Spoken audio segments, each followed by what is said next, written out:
Now welcome today's host, Mark Taylor.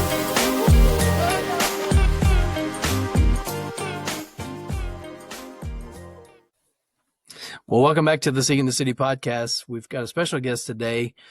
Some of you may know Jordan. I've gotten to know Jordan through my church at Highview Church. I'm in West Georgia here with the Seeking the City organization, and we do city outreach and community transformation and church multiplication efforts and initiatives. And we take Jesus where Jesus is not known in our community. So we identify people and places where Jesus and where the church is needed most. And so Jordan is actually on mission with his life, just graduated from the University of West Georgia back in December of last year with a mathematics degree, and now pursuing being on mission in another country, actually. And so while he's been here, he's been very active in discipleship and leadership, and being able to bring Jesus good news of the gospel and that salvation that comes through Christ, but then also being able to disciple those once they come to faith in Christ and helping them get to know Jesus. And so welcome, Jordan Thomas, to the Seeking the City podcast. Yes, thanks for having me. Yeah, this is, we've been trying to schedule this for a little while, so I appreciate your being able to come on and share what it is that God's calling you to. And maybe this will be something that'll inspire and mobilize others as well to be on mission. And that could be doing that right here, right? And you've shown how that's possible, even as a busy college student. So we're going to kind of get into your story and some of your experience. But you're only 23 years old. You're from right here in Douglasville, Georgia, right down the road from Carrollton, about halfway in between Atlanta and Carrollton, right? And we're on the west side of Atlanta, for those that don't know where West Georgia is, almost to the Alabama line. But you also were able to, with campus outreach and through our church at Highview, you were able to help lead some small groups and give some leadership to discipleship efforts on the University of West Georgia campus. Tell us about when you were with campus outreach as a student. What are some ministry opportunities that you had? The campus outreach has got to be like one of the best opportunities, or like one of the best catalysts for like a young believer, especially for myself. Ranging from a ton of events throughout the year, whether it's like a weekend where we went to PCB to enjoy the beach, but also enjoy God and meet Him and learn more about Him, or like over winter break, we had New Year's conference. There you go, NYC, Right. where you spend that summer, that winter break, just with a bunch of different other schools, over 1,000 students there. You can hear from God and meet other students and see how big God is pursuing college students. And then even over the summer, where you can dedicate 6 weeks to either going to Beach Project or CCP, which is pretty much you allocating your summer to growing closer with God, life on life discipleship, whether internationally or stateside. And so that's even on the bigger scale, but on the smaller scale, like throughout the school year, between like our weekly weeks, or at least we call that West Georgia the Gathering, where we would show up together, have a mini Bible study and a little bit of discussion, or even your even smaller group of like students having a discipleship group that would meet once a week, or a Bible study, just to learn more about Christ, learn how to read your Bible, how to grow in discernment to find a healthy local church, things that you'll need for your whole longevity of being a believer, was very beneficial. And that mostly came from campus outreach, from my experience on the college campus. That's awesome. And so the next level or next thing that God has been leading you to is to commit for at least the next 2 years to be a part of UFMG campus staff in Brazil.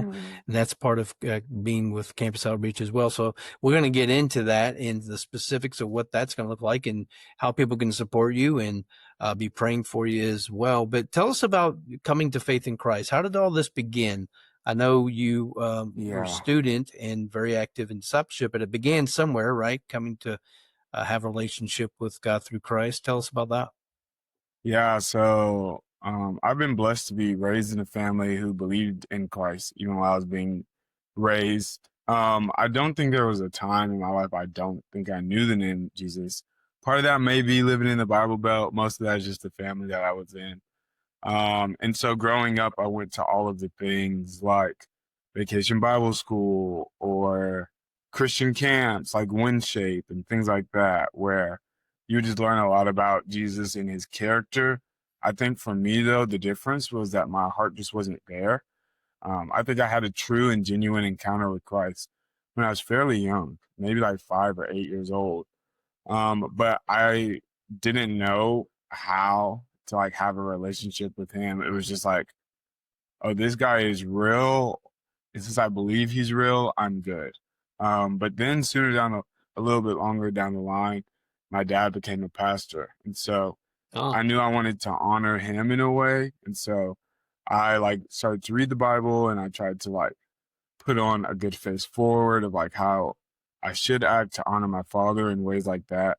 And I think somewhere down the line, like it kind of made me a little bit legalistic, whereas like I'm doing this, I'm doing this, I'm doing this. So God should be okay with me. Which can be a really lonely place because sometimes you'll look at the people of the world and you'll be like, I'm better than them. But then you look at the Christians who seem like they really get it and you're like, they're better than me. And so you're kind of like hmm. in that middle ground of like, I really don't belong to either of these groups. And so I kind of sat in that balance for a little while. Well, I think COVID came and it like messed up everything. Like I had so many cruises lined up, but that has nothing to do with the testimony. But like I was but it's really part of your journey, separated. though, right, Jordan? Yeah, it is part of the journey. And during COVID, I was really separated from everybody I knew. And so I was kind of forced to kind of sit in those thoughts that I kind of may have been able to avoid with other people or distractions in that way. And then, like, with my mind fresh off of COVID, like having a true encounter with God, my father sitting with me and like praying with me through some really difficult things. I go to a college campus. Like I said, we're fresh out of COVID. And so I just see a bunch of people sitting on an amphitheater. And since we're fresh out of COVID, I really just want any human interaction I can get. So I just walk up to them. I'm like, hey, what y'all talking about? And it happened to be campus outreach. And so they were having their first gathering post Oh, COVID. wow. And so I was like, wow, this is Now, really cool. was And it Tone? go Was ahead. it Antonio and Hannah and them, or who? Was it Antonio people you and even knew? Hannah, they were there. I didn't know them at that point. Right. Hannah was even still a student. So Okay. that was a while back. And so I walked on the campus and I showed up late and I just went to the discussion part and it was really cool. And so I would frequently come really late because I always valued the discussion typically more than the lecture. Um, and so one day a guy called me out on it because I showed up late. This really awesome guy named T. Clark. But he called me out on it. He was like, hey, maybe you'd understand what we were talking about if you show up on time. And so I was like, that's a good point. And so I show up on time for the first one, and they actually talk about the prodigal son. And Hmm. prodigal son is pretty much the son who had a really wealthy father. He was one of two sons, and he said, I want all of my inheritance now. And he took it and ran away and did debaucherous things with it. Got really poor, started working for pigs or working for a man who had him working with pigs, realized he had a better life at home with his father, and so he returned home. And the man Tyler Clark, by this point, he knew me pretty well. And he was like, Jordan, just as much as the son who did all of those things left and came back, realized he needed a relationship with the father. He's like, so did the son who stayed at home, who thought he could like earn his father's love.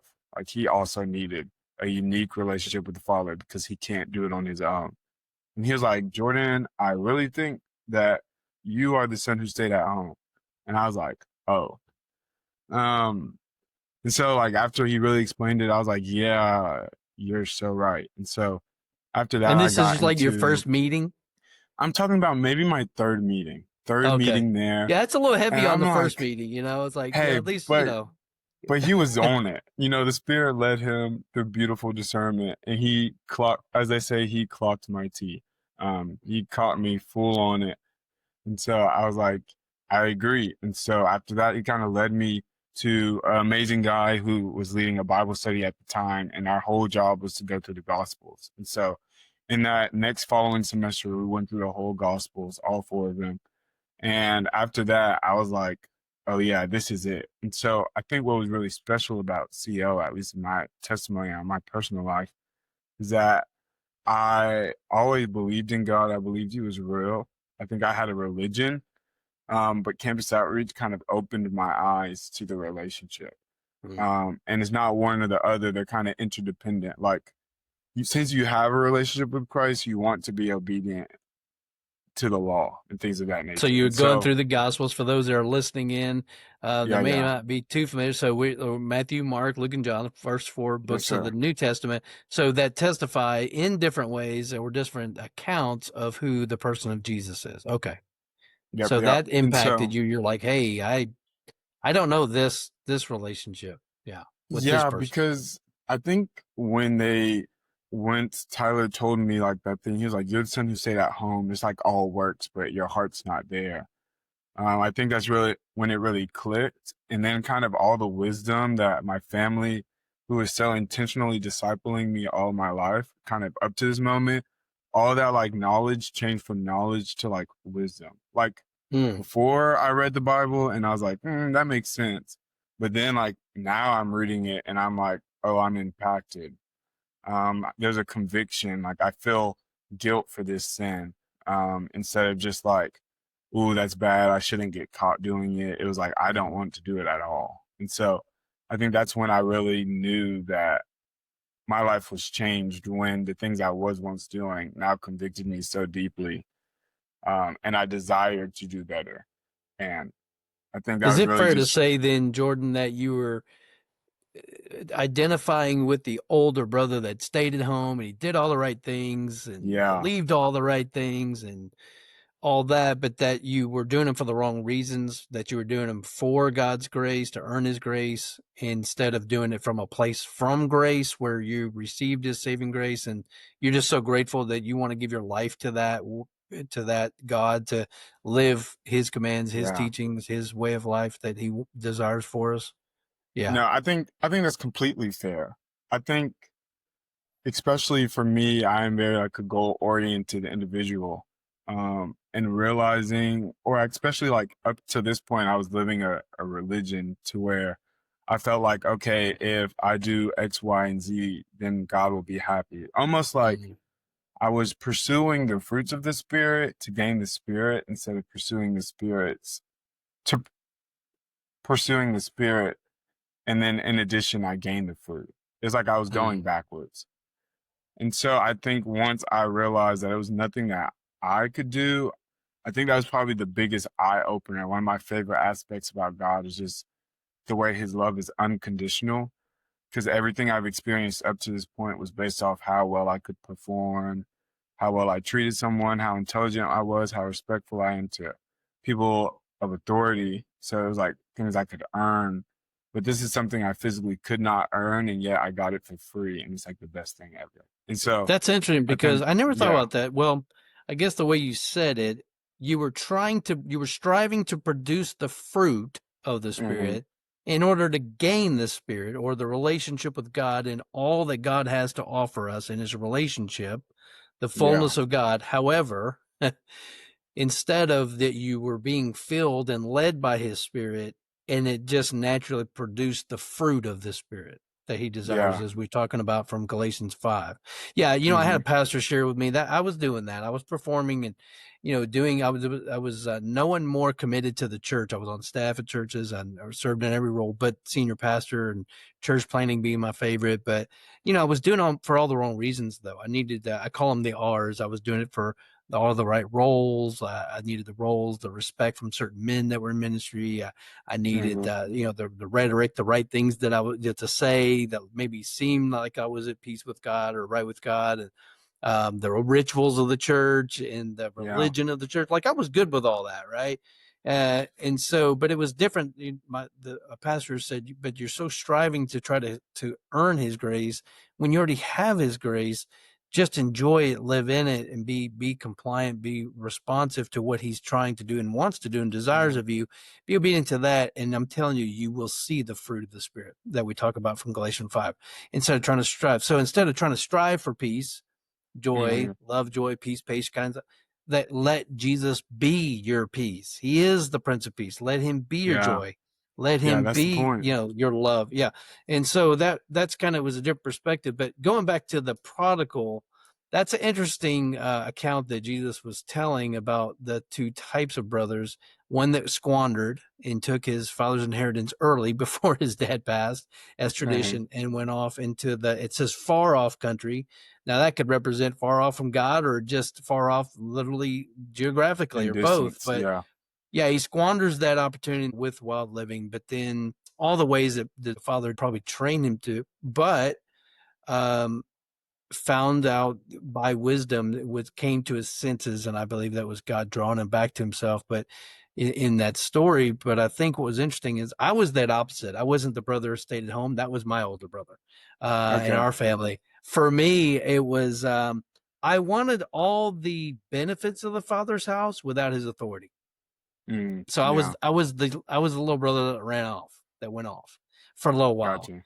and when I was younger. And so, but when God called me to ministry and all that, of course, life changed, and thank God for His mercy and His grace. So Jordan, did you grow up in a church in Douglasville or Douglas County area? Was that pretty common for you before you Yeah. I became a did grow pastor? up in a church.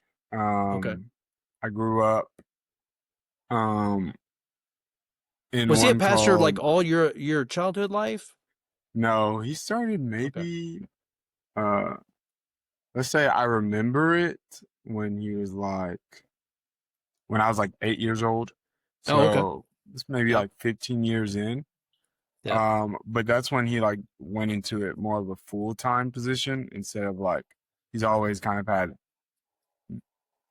church positions, if Yep. that makes sense. Yeah. He had a leadership role in the church, but Mm-hmm. became a vocationally pastor of the church, right? Yeah, Correct. my Yeah. dad passed. He was Air Force 36 years, 26 years. And then for Mm-hmm. 31 years after the military, when he retired, he pastored, which none of us saw coming. That Yeah. was an awesome thing. It was a great call. But yeah, he pastored for 31 years. So we both have a dad that pastor. That's awesome.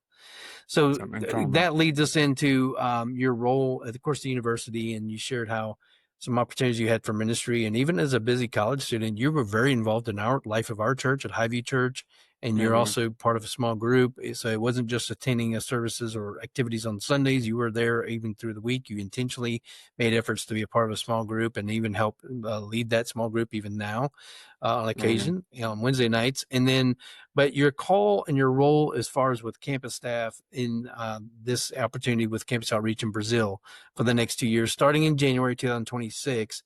And I want to make sure that people know how to be able to learn more about that. So I'm just going to briefly just kind of give people an idea of what that will look like. So we're going to include a link so that they can actually reach out to you and learn more about that opportunity and who you are. But there's the bottom of that homepage there. They can support you financially and all that. But there'll be some links that they can check out, right? So tell us about that, Jordan.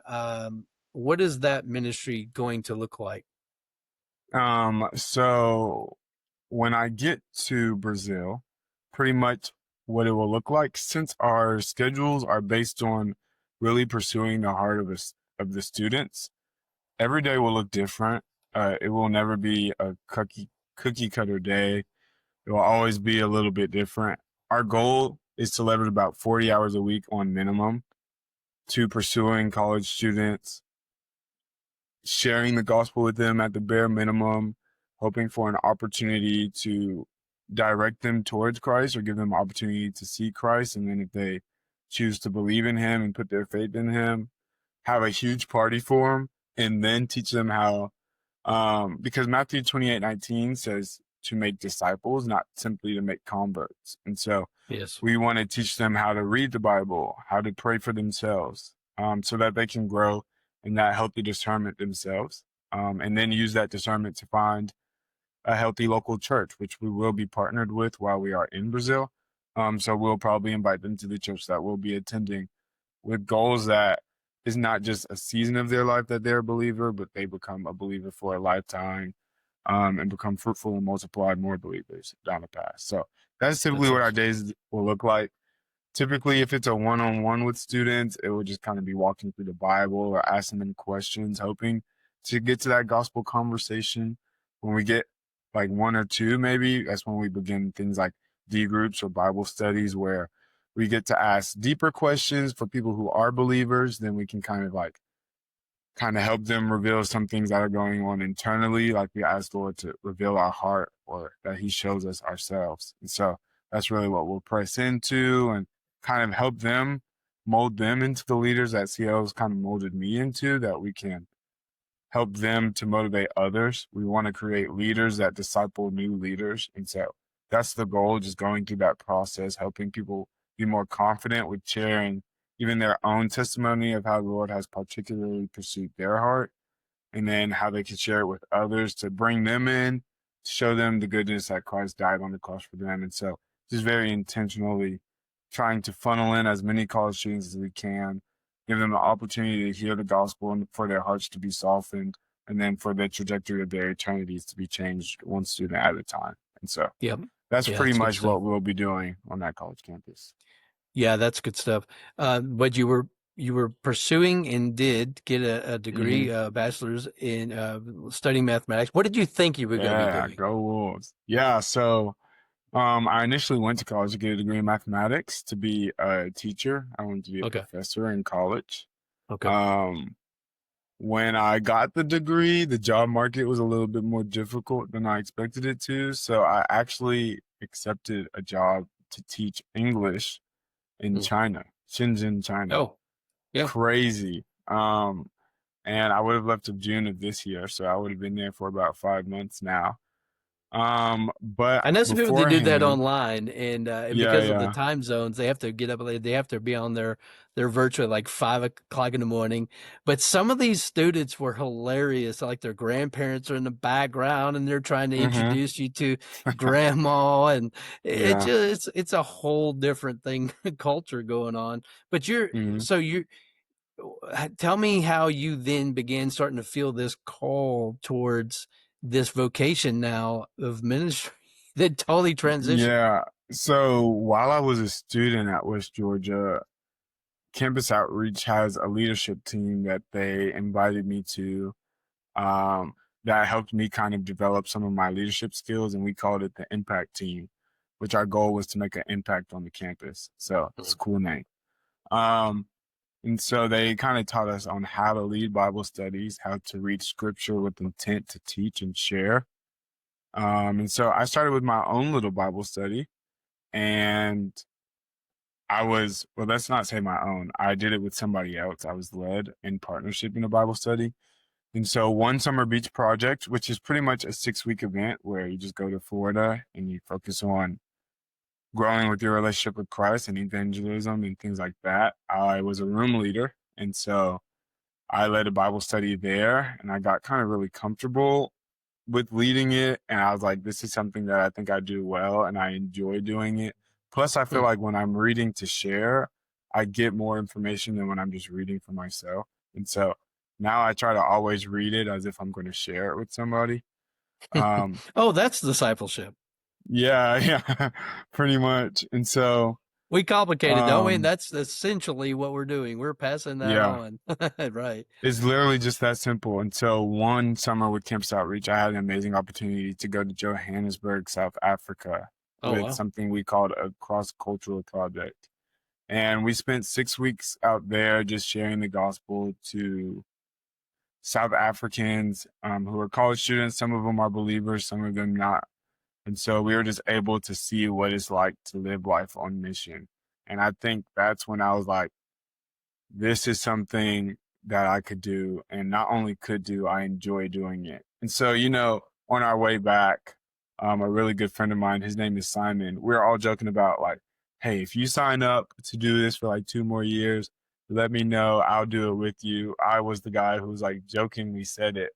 But right after And we they both took you up on it. graduated, yeah, right after we graduated, he was like, Careful what you hey, say. Yeah. we need one more guy. We would love to have one more guy. And I was like, I did say that. So send me the link. And literally I did apply for it. And at this time I did have that job in China, but it it was until June, and this is probably in March when I'm talking about this story. And so as I was going through the application process, the Lord just opened the doors. Mm. And somebody looked at me, and I was trying to explain to him, a mentor of mine, whether I should keep this job, which advances my career and helps me do some of the life goals that I had as well. And it's not necessarily sinful. And I also wanted to be able to like bring the gospel with me wherever I go, which also was in China as well. But he looked at me and he was like, Jordan, this is the freest 2 years of your life you'll probably have. Mm. And he also said, imagine what 2 years of your obedience could do for somebody's eternity. And I was like, okay, well, I have no choice now but to go through the application. And that's literally, it was a bunch of small yeses that got me to this 2 year long commitment of going to Brazil. Yeah. That's awesome. Were you surprised when you got to Johannesburg how developed it is? Yeah. A lot of people don't know, because I remember they had the World Cup soccer there, and they were showing it on TV, and they were interviewing people at like a shopping mall, which is very, very modern city, more modern than, I mean, sometimes like if they would think it's Atlanta. So they're like, that's in Johannesburg, South Africa. Yeah. Yes. I think sometimes as America, we do a poor job of adequately explaining what people's lives are in other countries. Like we have the So I internet, was, but they're not looking at other yeah, cities to see how developed these other cities around the world. And exactly. even some of our largest cities are not large to these other people. So I completely agree. And so when I got there, I was like, this is not uncomfortable at all. Now, I will say we did have some unfortunate events that did happen while we were there. There was a pretty large earthquake. I think it's like a 6 or 7 on the Richter scale. Oh, wow. And it broke the water reservoir that we had out there. And so there was like 4 weeks that we went without water, like running water. So that was really interesting. I mean, we have some crazy stories from that as well. And If yet anybody's you actually signed up for interested. 2 years to go to And then Brazil I signed up for anyway. 2 years to go to That's Brazil. God. Yeah. Come on, It man. has to be. Yeah. It So has to be, right? yeah, that's pretty funny. Well, we're going to make a way for people to be able to contact you. We'll share that right at the end of our time together here, and they'll be able to connect with you in the show notes. We'll have all kinds of ways to contact you there, and also to book some time with you. We like to end our episodes each time with a segment called "That's So God, That's So Good." Any God moments, maybe recent or maybe not so recent, but that you would want to share with listeners that may be inspiring, encouraging, maybe it's somebody struggling with their own faith?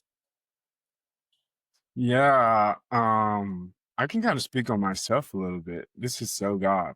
Um, so raising support is an extra difficult part of doing this mission work. I would say probably the most difficult part for me will probably be raising support. And in the beginning, I had no desire to do it because of how difficult it was, which is probably one of the reasons why I almost didn't join CO was for raising support. But during the journey of raising support, I think it's the first time when genuinely, and it's unfortunate that I almost have to be forced to be in this position, but the Lord, everything is fully reliant on my relationship with God. Like, it's fully the Lord. Is not because when I had a job, I can kind of rely that I go to work, so I know I'm getting the salary, so I can cover X, Y, and Z bills. But when I'm raising support right now, when I don't actively have a job, it's like full time. I'm truly fully relying on God to provide in every aspect of my life, whether it's food, whether it's housing.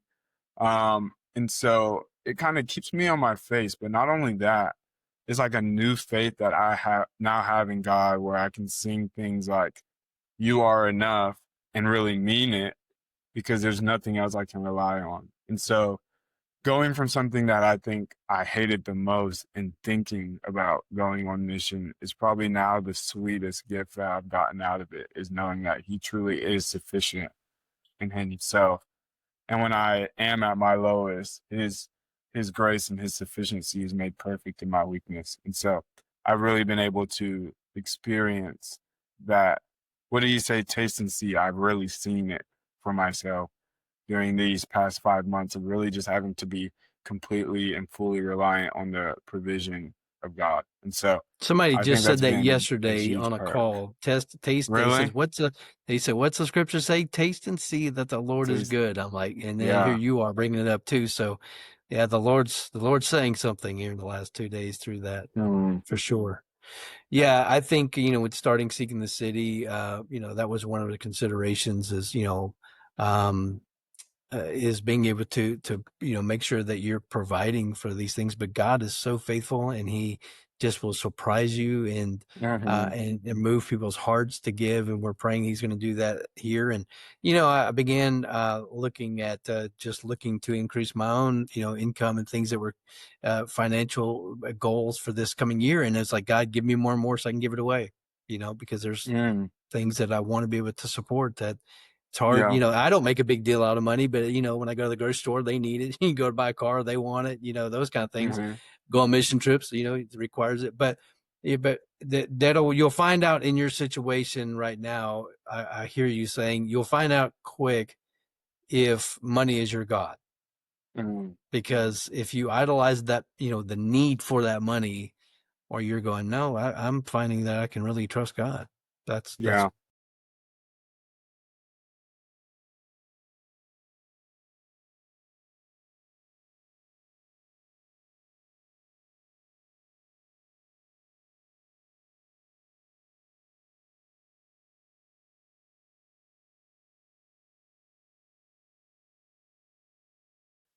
Yeah.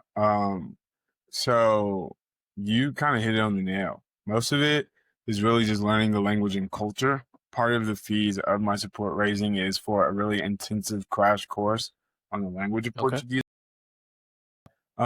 Good thing is that the friend that I'm going with named Simon, he was born in Brazil. And so he Oh, knows a little bit of the language and he knows the culture. So I'm kind of going to use him as like my emotional support human for a while to make sure I don't say any bad words on accident. Um, offend yeah. people. So, exactly. And so Phrases. I'm really grateful to be able to go with him because he can kind of like keep me in the guide rails while I'm still on my learning curve. But yeah, that's really most of it. Their culture is kind of like the antithesis of ours, whereas us in America, we're very individualistic as a nation. Like, I got to make sure I'm okay before I can help someone else. They're very opposite. They're very collective. So they really, the smallest form of family for them is the intermediate family. And so they're like, if this is best for the family, but worse for me, I'll do it for the family. And Wow. so that is something that I'll have to adapt a lot with because me in my mind, sometimes I'll be like, I can't help the family if I'm not good first. But they're like, I'm going to help the family. So when I'm not good, the family will help me.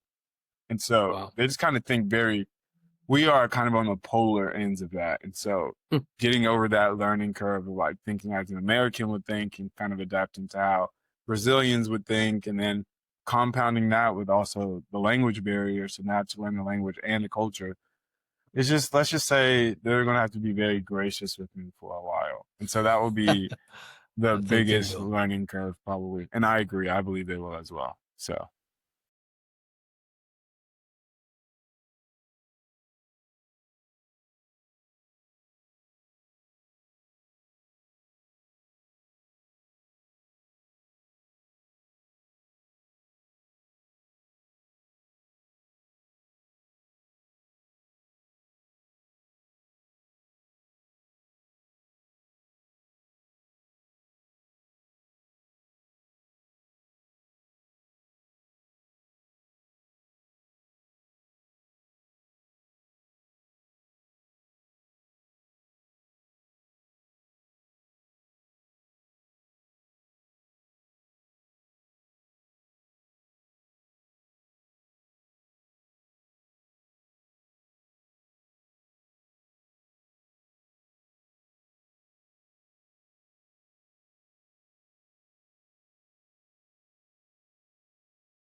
yeah, that would be You know, awesome.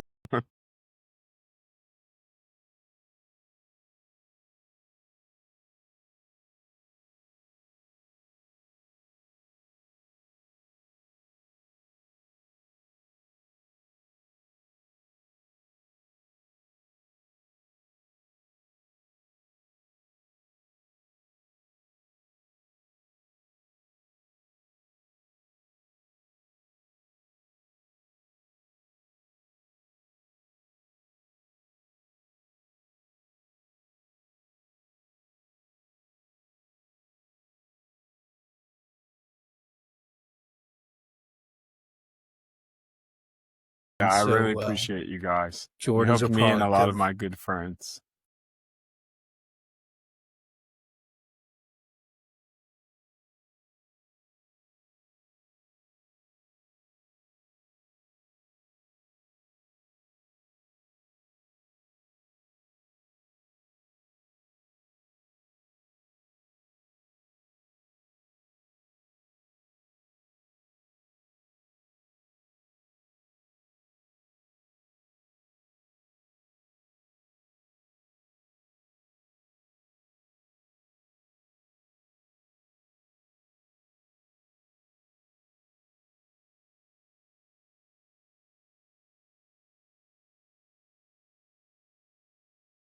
See ya.